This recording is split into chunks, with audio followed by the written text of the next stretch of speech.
Bonjour à tous, que la paix soit sur vous, et salam alaikum à tous les maghrébins et arabes qui regardent cette vidéo. Je vais traiter un sujet aujourd'hui qu'on retrouve souvent dans le débat interreligieux, c'est le défi du poison. Voilà, vous savez que souvent les musulmans vont tenter les chrétiens en leur disant, écoutez, il est écrit que si vous croyez en Jésus, en Yeshua, eh bien vous pouvez boire du poison, car ça ne vous fera pas de mal. Alors il est très important de connaître les Écritures et de savoir répondre à cet argument. Donc je vais répondre aujourd'hui pour que mes frères soient enseignés, pour que mes frères puissent avoir accès à la connaissance, pour réfuter ces gens, ce genre d'individus qui viennent avec une mauvaise intention vous tenter. Donc nous allons prendre les sources bibliques et des sources de la Sunna. Donc je rappelle que la Sunna, c'est les hadiths, donc la tradition du prophète, et c'est que par la Sunna qu'ils peuvent comprendre le Coran. Les hadiths que je vais donner sont répertoriés sahih, qui veut dire authentique. Donc prenez un stylo, je pense que ça va vous servir un jour ou l'autre. Nous commençons avec notre verset de base qui est Marc chapitre 16 verset 17. Voici les miracles qui accompagneront ceux qui auront cru. En mon nom ils chasseront les démons, ils parleront de nouvelles langues, ils saisiront des serpents, s'ils boivent quelques breuvages mortels, il ne leur fera point de mal, ils imposeront les mains aux malades, et les malades seront guéris. Donc ici le Seigneur déclare, après avoir commandé le baptême, d'accord, afin d'être sauvés, il a dit que ceux qui auront cru en son nom, s'ils boivent quelques breuvages mortels, il ne leur fera point de mal. Donc ces gens-là, mal intentionnés, vont se servir de ce verset-là pour vous dire que buvez le poison, et si le poison n'a pas d'effet sur vous, alors ça prouve que c'est la vérité et ils se convertiront. Le problème c'est que ça, c'est pas un esprit humain qui parle, c'est l'esprit de Satan. Alors nous allons le prouver ici après. Donc, comment leur répondre? Déjà si on prend la phrase comme elle est tournée, s'ils boivent quelques breuvages mortels, il n'est pas dit, ils pourront boire quelques breuvages mortels, il ne leur fera point de mal. Mais s'ils boivent, nous comprenons ici que c'est un breuvage mortel qui a été déposé à votre insu, et non pas de pleine conscience. Il est évident que si vous voyez du poison et que vous le buvez, alors que vous avez la connaissance, vous allez mourir, parce que vous tentez Dieu. Ok? Et donc, naturellement, ce verset fait allusion au fait que si vous êtes empoisonné à votre insu, le poison n'aura pas son effet. Tout simplement. Donc c'est très important de remettre cette phrase dans le bon sens. Voilà, j'insiste sur le fait qu'il n'est pas écrit « Ils pourront boire quelques breuvages mortels qu'ils soient, il ne leur fera point de mal ». C'est pas écrit ça. Et eux, quand ils vous tentent, c'est le discours qu'ils tiennent. C'est très important de prendre l'écriture et de dire « s'ils boivent ». D'accord? Donc si on vous empoisonne à votre insu, je me répète sans cesse, mais c'est afin que ça s'enregistre dans votre tête. Maintenant, nous allons prendre ici Matthieu chapitre 4 verset 5, et vous allez voir pourquoi je prends ça. Le diable le transporta dans la ville sainte, le plaça sur le haut du temple, et lui dit, si tu es fils de Dieu, jette-toi en bas, car il est écrit, il donnera des ordres à ses anges à ton sujet, et ils te porteront sur les mains, de peur que ton pied ne heurte contre une pierre. Yeshua lui dit, il est aussi écrit, tu ne tenteras point le Seigneur ton Dieu. Donc qu'est-ce que nous voyons? Le diable le saisit et il le place sur le haut du temple, donc très très haut. Et il lui dit, si tu es fils de Dieu, jette-toi en bas. Je veux vous démontrer comment le diable agit, d'accord, afin que vous puissiez discerner l'esprit qui anime ces gens qui prennent ça là. Ok? Donc, il y a un dicton qui dit « Pour vaincre ton ennemi, apprends à le connaître ». Donc nous allons analyser. Il lui dit « Si tu es fils de Dieu, jette-toi en bas ». Donc, afin de prouver que tu es bien fils de Dieu, jette-toi en bas. Donc suicide-toi en gros. Car il est écrit. Donc là il cite le psaume 91, d'accord?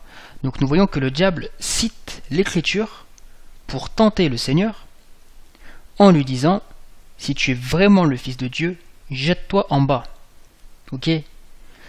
Maintenant, comment a agi Yeshua par rapport à ça? Il lui dit, il est aussi écrit, tu ne tenteras point le Seigneur ton Dieu. Le commandement de Deutéronome, chapitre 6, verset 16. D'accord? Donc nous voyons que le Messie n'a pas cherché à se justifier pour prouver qu'il était fils de Dieu, donc d'aller dans le sens du diable, mais qu'il a répondu à l'écriture par l'écriture. Donc, il a répondu, il est aussi écrit, tu ne tenteras point le Seigneur ton Dieu. Ok?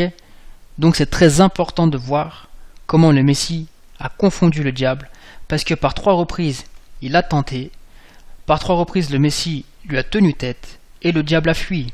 Parce que quand il n'a plus d'arguments, qu'est-ce qu'il fait? Bah il s'en va. Donc, qu'est-ce que nous voyons? Il n'a pas cherché à prouver s'il était fils de Dieu ou pas.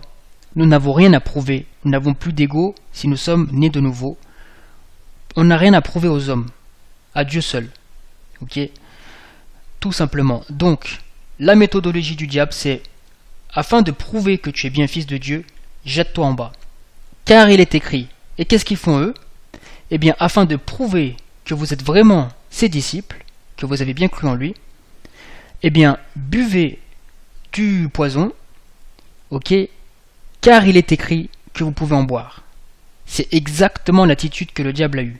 Donc, la réponse eh bien, va se faire ici, puisque le Messie a répondu contre le diable, c'est ce que nous allons faire, puisque dans 1 Pierre chapitre 2, verset 21, il nous a laissé un modèle, un parfait exemple, afin que nous suivions ses traces et que nous marchions comme il a marché. Donc nous allons répondre comme il a répondu. Et il a répondu comment? Il est aussi écrit, tu ne tenteras point le Seigneur ton Dieu. Voilà la réponse que nous répondons à ces gens quand ils nous demandent de boire du poison. Il est aussi écrit, tu ne tenteras point le Seigneur ton Dieu. D'accord? Et avant de leur dire ça, remettez bien la phrase dans le bon sens. S'ils boivent, et non pas ils pourront boire. Hein? C'est très très important parce que le diable falsifie et c'est l'esprit qui anime ces gens. Voilà. Maintenant, nous pouvons aussi rajouter ce commandement, Exode 20, verset 13. Tu ne commettras point de meurtre. Donc nous pouvons dire, il est aussi écrit, tu ne tenteras point le Seigneur ton Dieu. Il est encore écrit, tu ne commettras point de meurtre. Pourquoi? Parce que la personne qui va vous demander de boire un poison, si vous buvez le poison et que vous vous tuez, vous transgressez ce commandement. Tu ne commettras point de meurtre. D'accord? Mais lui aussi, puisqu'il est venu vers vous, il vous a fourni le poison et il vous a demandé de le consommer, en sachant très bien ce qui se passerait. Donc, vous péchez contre vous et lui-même pêche. Vous voyez?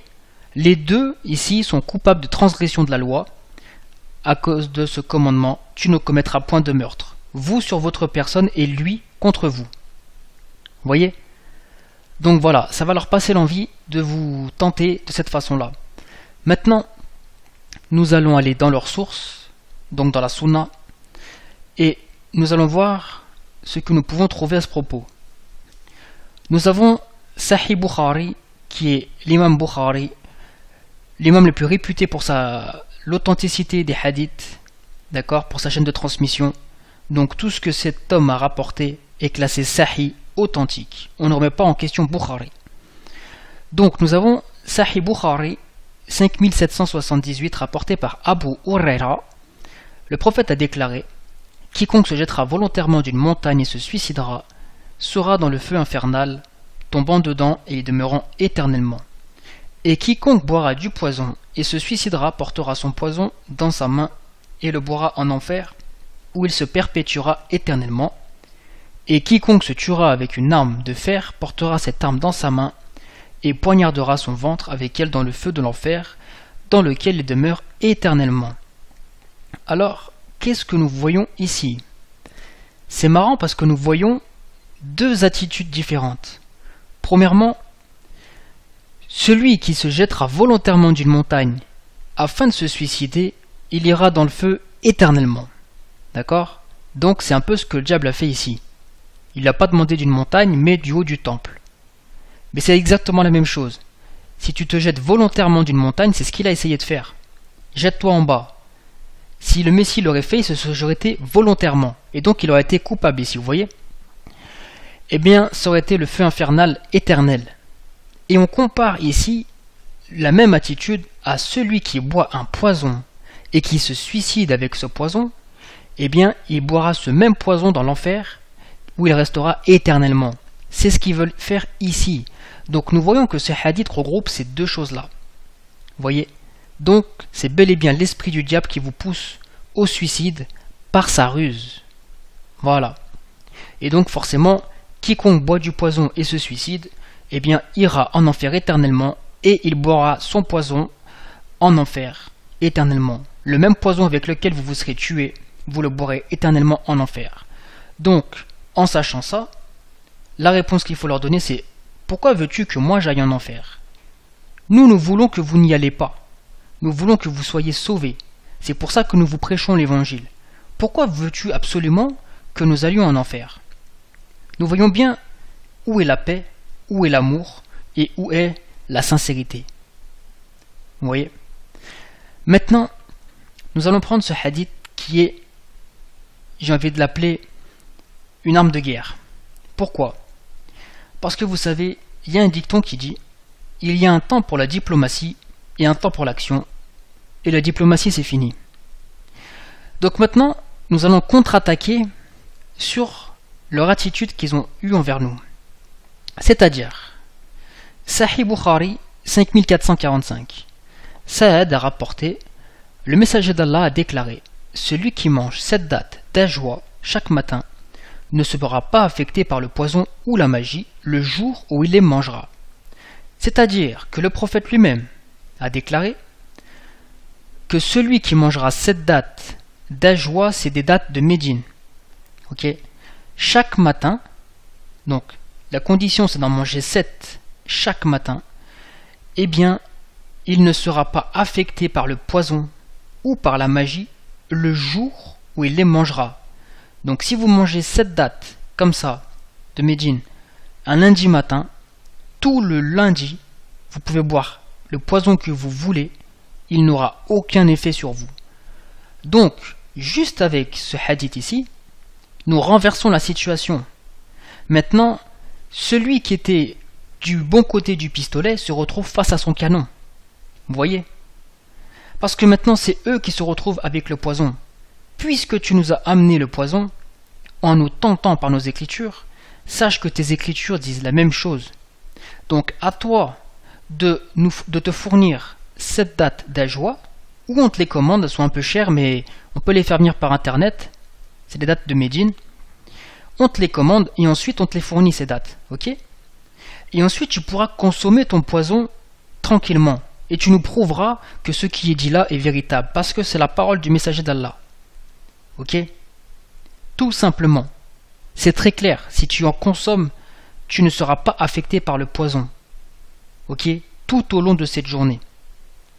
Et vous savez pourquoi il refusera et il s'en ira?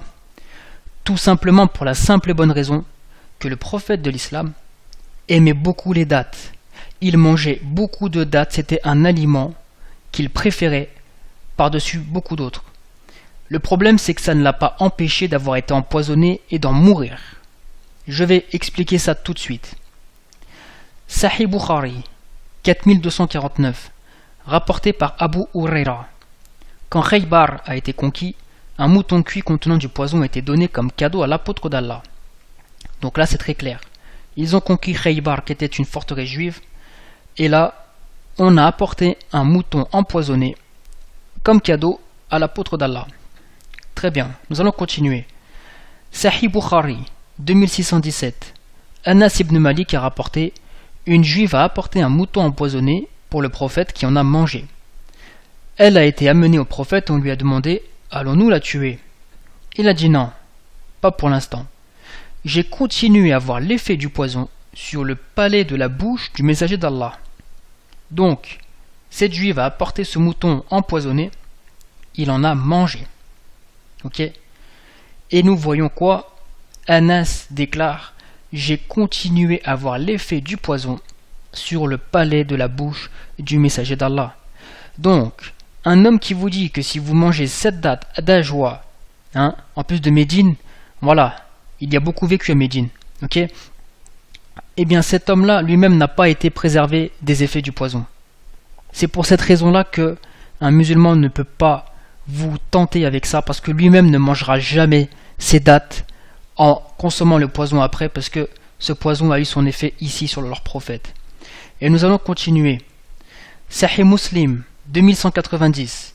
Donc Muslim c'est comme Bukhari, c'était l'élève de Muslim, c'était l'élève de Bukhari, et ces hadiths sont aussi authentiques que ceux de Sahih Bukhari, tout simplement. 2190.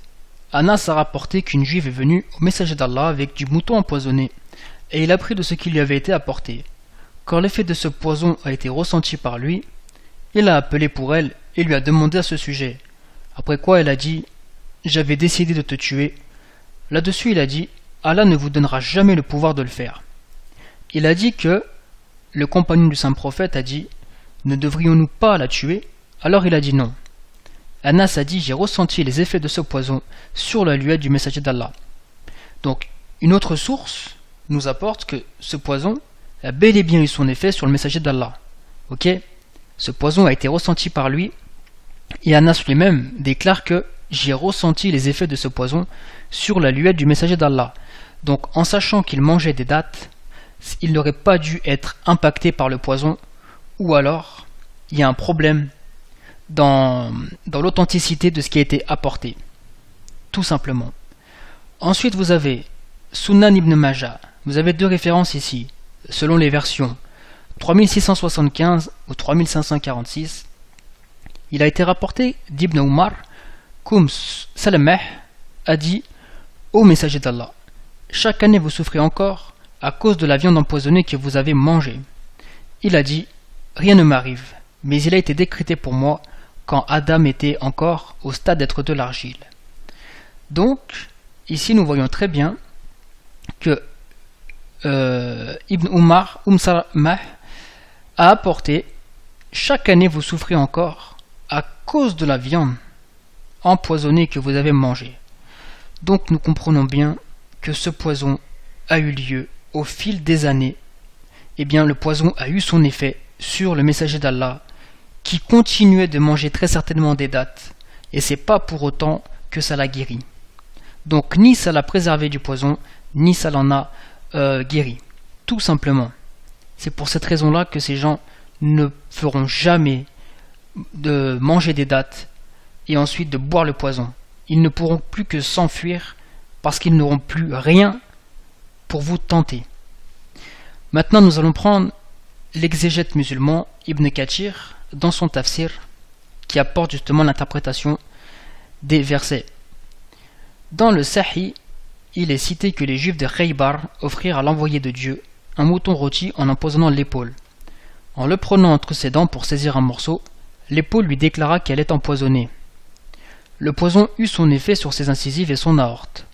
Bishr ben el-Bara ben Marour en mangea et décéda. La femme juive du nom de Zaynab, qui avait empoisonné le mouton, fut exécutée. Donc on vous explique ici que cette femme s'appelait Zaynab, d'accord, et qu'elle a empoisonné le mouton. Et il déclare, en le prenant entre ses dents pour saisir un morceau, l'épaule lui déclara qu'elle était empoisonnée.